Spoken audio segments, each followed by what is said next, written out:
लोकसभा चुनाव है 24 का। क्या लगता है किसकी जीत हो? आए श्योर मोदी जी ही आएंगे, बेशक मोदी जी हैट्रिक लगाएंगे। अच्छा, योगी राज में अगर बात कर ले तो उत्तर प्रदेश किस तरीके से बदला है आपके हिसाब से? योगी राज में बहुत कुछ बदला है। आज हम लोग यहाँ इतना दंगा होता था, जहाँ इतना खून खराबा होता था, लड़ाई झगड़ा होता था, तो सबसे बड़ी चीज़ तो हिंदू मुसलमान की राइट जो होती थी हमेशा के लिए बंद हो गई। ना ही इस गठबंधन में कोई लीड रोल तो है नहीं किसी का, सब लीड कर रहे हैं। तो जब जहाँ सब लीड करेंगे तो वहाँ कोई एक होता तो समझ में भी आता है कि हाँ ठीक है गठबंधन लीड करेगा।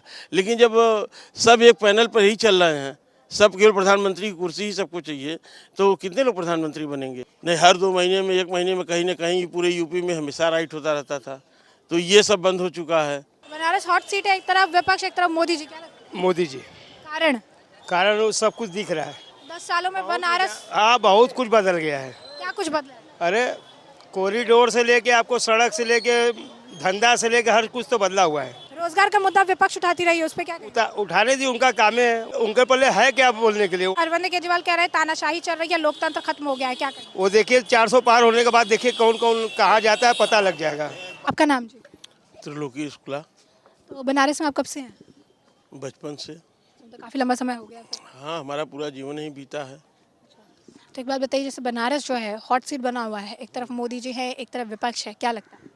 हार्ट सीट बना हुआ है, ये लोग कह रहे हैं, लेकिन नहीं समझ में आ रहा है। मोदी जी हैं तो ठीक है, मोदी जी का सब चीज़ सही है, ऐसा कोई इफेक्ट नहीं समझ में आ रहा है।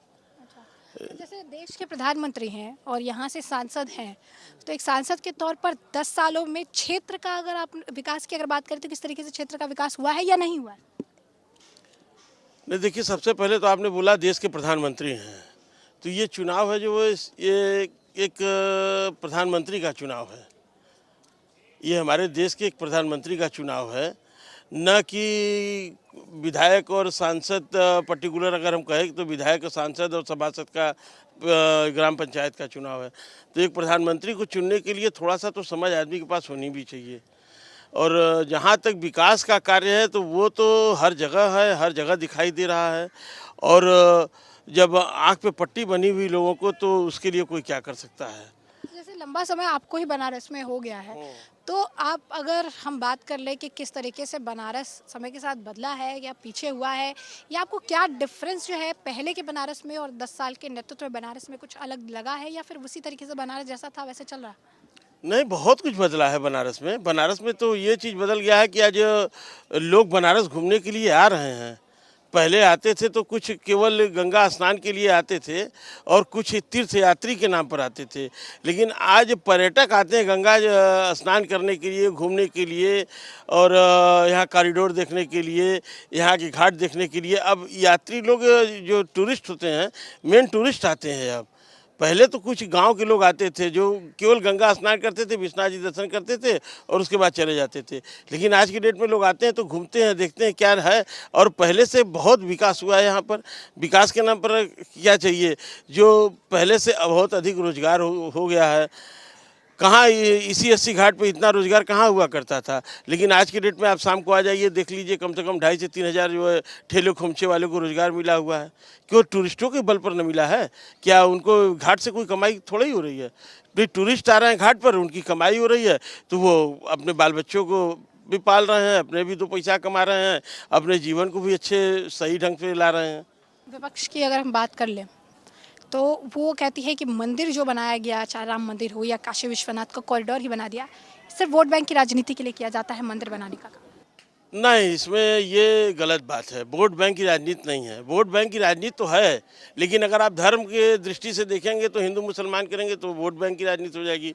लेकिन अगर केवल हम अपने धर्म, अपने सनातन धर्म को देखेंगे तो ये होना चाहिए, क्योंकि जो परेशानियाँ थी, जो दिक्कतें वहाँ होती थी, उस चीज़ को अनुभव नहीं है लोगों को। और आज जो लोग देख रहे हैं उनको एक नया लुक मिल रहा है, उसका एक अलग उनको आनंद आ रहा है कि हम कहाँ जा रहे हैं, क्या देख रहे हैं। विश्वनाथ जी का कॉरिडोर जो बना है वो बहुत अच्छा बना हुआ है, और इससे टूरिस्ट भी बढ़े हैं, वहाँ दर्शनार्थी भी बढ़े हैं, और व्यवस्था भी बढ़िया हो रही है उससे बढ़िया। अच्छा, केजरीवाल के बारे में तो सुना होगा आपने, दिल्ली के मुख्यमंत्री हैं, वो कहते हैं कि मोदी राज में तानाशाही चल रही है, लोकतंत्र खत्म हो चुका है, नाम मात्र है। अब तानाशाही केजरीवाल जी के राज्य में ही चल रहा है, बल्कि आप ऐसा समझिए मोदी जी के राज्य में तो नहीं चल रहा है तानाशाही। हाँ, कुछ कमियां हैं तो उन कमियों को दूर किया जा सकता है और दूर करेंगे भी। जैसे क्योंकि क्या मोदी ऐसी जी कमियां हैं जो दूर करने चाहिए, या फिर से अगर सांसद आते तो क्या जिसकी जो सुनवाई नहीं जल्दी हो रही है, जो कुछ काम पेंडिंग पड़ा हुआ है, उस पर लोग परेशान हो रहे हैं, उस पर काम नहीं हो पा रहा है, उस पर उनको ध्यान देना चाहिए, उस पर वो ध्यान देंगे भी, ऐसा उम्मीद है लोगों को। ऐसी बात नहीं है, हम लोग भी बात करते हैं, लोगों से पता लगता है। अखिलेश और राहुल का जो एक गठबंधन हुआ है, इस गठबंधन का कुछ असर चुनाव में? नहीं, इस गठबंधन में कोई लीड रोल तो है नहीं किसी का, सब लीड कर रहे हैं। तो जब जहाँ सब लीड करेंगे तो वहाँ कोई एक होता तो समझ में भी आता है कि हाँ ठीक है, गठबंधन लीड करेगा। लेकिन जब सब एक पैनल पर ही चल रहे हैं, सब केवल प्रधानमंत्री की कुर्सी ही सबको चाहिए, तो कितने लोग प्रधानमंत्री बनेंगे? जब विपक्ष में आपको लगता है कोई ऐसा चेहरा है, मजबूत चेहरा, जो मोदी के बराबर या मोदी को टक्कर दे सकता है? नहीं, ऐसा कोई चेहरा नहीं दिखाई दे रहा है। ऐसा कोई चेहरा नहीं है कि जो मोदी के बराबर में टक्कर दे सके या प्रधानमंत्री की चेयर पर बैठ सके। अच्छा, जैसे विपक्ष की एक बयान है, मैं आपको बताती हूँ, कह रही हैं कि मोदी 75 साल के हो जाएंगे, रिटायरमेंट ले लेंगे, फिर आगे क्या होगा बीजेपी का? आगे मोदी जी का कार्य ऐसा है कि वो आगे ऐसा बना के जाएंगे कि निश्चित के तौर पर आगे के लिए उनका उत्तराधिकारी कोई ना कोई तैयार होगा, ऐसी बात नहीं है। अच्छा, जैसे कि आप जो इतना बड़ा एम्पायर खड़ा किया है, जो इतना काम किया है, तो कुछ तो उसके भी दिमाग में भी होगा ना। वो कोई ऐसे तो है नहीं। तो जब इतना बड़ा काम किए हैं और इतना आगे जा चुके हैं, तो किसी न किसी को तो इसका उत्तराधिकारी बनाएंगे, और सोच समझ के ही बनाएंगे उत्तराधिकारी। तो पंडित जी, दो भविष्यवाणी आपसे करवानी है। पहला तो ये जो पूरा लोकसभा चुनाव है 24 का, क्या लगता है किसकी जीत होगी इसमें? आए श्योर मोदी जी ही आएंगे। बनारस को लेकर आपकी क्या भविष्यवाणी है? बनारस में सांसद के तौर पर क्या जीत की हैट्रिक मोदी जी लगा पाएंगे? एकदम एकदम एकदम बेशक मोदी जी हैट्रिक लगाएंगे। तो आप देख सकते हैं, आप पंडित जी जो है भविष्यवाणी कर रही हैं बनारस को लेकर भी और लोकसभा लेकर भी कि मोदी जी की वापसी होगी। अच्छा, एक और सवाल है, ममता बनर्जी कहती है कि इस चुनाव के बाद वो पूर्व प्रधानमंत्री हो जाएंगे, चुनाव जीतेंगे नहीं। ये तो ममता बनर्जी को समय ही बताएगा। ये समय के लिए छोड़ दीजिए कुछ चीज़, उस समय अपने आप बताएगा कि ममता बनर्जी को कि प्रधानमंत्री पूर्व होगा कि वर्तमान में होगा। अच्छा, योगी राज में अगर बात कर ले तो उत्तर प्रदेश किस तरीके से बदला है आपके हिसाब से? योगी राज में बहुत कुछ बदला है। आज हम लोग जहाँ इतना दंगा होता था, जहाँ इतना खून खराबा होता था, लड़ाई झगड़ा होता था, तो सबसे बड़ी चीज़ तो हिंदू मुसलमान की राइट जो होती थी हमेशा के लिए बंद हो गई। नहीं, हर 2 महीने में 1 महीने में कहीं ना कहीं पूरे यूपी में हमेशा राइट होता रहता था, तो ये सब बंद हो चुका है। नियम कानून को लोग फॉलो करने लगे हैं। यही बनारस में है, जो नियम लोग नहीं मानते थे, आज बनारस में नियम लोग मानने लगे हैं। तो ये शासन सत्ता का ही हनक है जो अपने नियम को फॉलो करवाता है, और करना भी चाहिए। अगर आपको आगे बढ़ना है तो कुछ नियम को फॉलो करना भी चाहिए। डिसिप्लिन में अगर आप रहेंगे तभी तो आप कुछ काम कर पाएंगे। अनडिसिप्लिन रहेंगे तो वो काम नहीं हो पाएगा। आप बहुत ताकतवर हो जाएंगे, आप अनडिसिप्लिन हो जाएंगे तो काम नहीं कर पाएंगे। लेकिन डिसिप्लिन में रहेंगे तो आप निश्चित ही आगे बढ़ेंगे। आपका नाम जी? ध्रुव प्रसाद पांडे। बनारस के रहने वाले? जी हाँ, बनारस हॉट सीट है, एक तरफ विपक्ष, एक तरफ मोदी जी, क्या लगता है मोदी जी। कारण? वो सब कुछ दिख रहा है। 10 सालों में बनारस हाँ, बहुत कुछ बदल गया है। क्या कुछ बदला है? अरे कॉरिडोर से लेके आपको सड़क से लेके धंधा से लेके हर कुछ तो बदला हुआ है।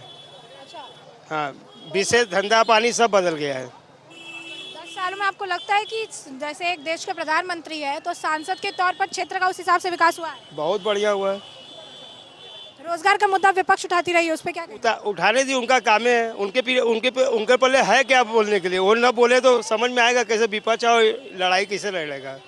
वो तो लड़ना ही है उनको, मराना है बीजेपी को। अच्छा, राहुल गांधी और अखिलेश का जो गठबंधन हुआ है, उस खत्म गठबंधन हो जाएगा, कोई मतलब नहीं है। इसके पहले 2019 में बहुत बकलाए हैं लोग, सब कुछ किए मगर कुछ हुआ नहीं। 0 पॉइंट हो गया, काम खत्म। अभी जैसे अरविंद केजरीवाल कह रहे हैं तानाशाही चल रही है, लोकतंत्र खत्म हो गया है, क्या करें? वो देखिए 400 पार होने के बाद देखिए कौन कौन कहाँ जाता है, पता लग जाएगा।